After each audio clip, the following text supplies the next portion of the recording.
Tony Abbott is again talking tough on border control, today unveiling the opposition's plan to tighten up refugee assessments.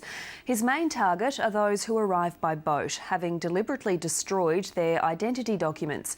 But critics say the policy is neither new nor necessary. Deborah Rice reports.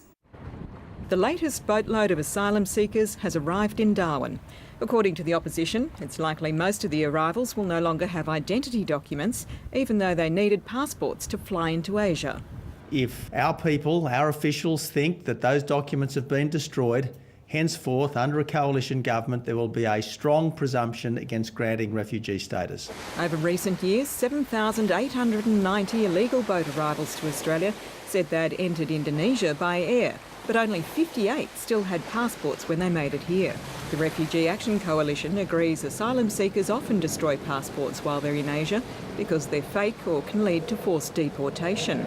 But it says almost all applicants have more reliable forms of identification when they arrive on our shores. They may not have passports, but they have birth certificates, trade certificates, driver's licences and school certificates, things like that which do identify them. These people come here because they want to be identified. They want their cases to be heard. Still, a coalition government would deny refugee status to applicants suspected of deliberately destroying their identity documents. And it would appoint an integrity commissioner to audit recognition rates against other countries, a job already being done, and to review even positive assessments, not just the rejections.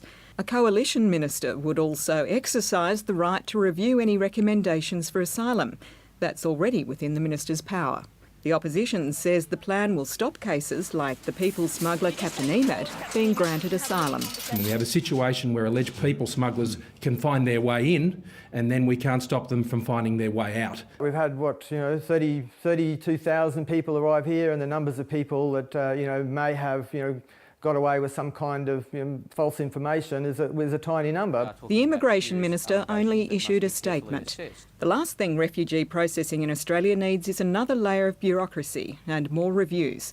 This is completely unnecessary, as the government already has the power to revoke visas where it is appropriate to do so. The Greens say the opposition is scaremongering. It is absolutely out of step with international principles, with the guidelines of the UNHCR, and all it is whipping up fear. Apart from the attack on fraudulent claims, the opposition's core policy remains offshore processing at Nauru, the reintroduction of temporary protection visas and turning boats back. Deborah Rice, ABC News.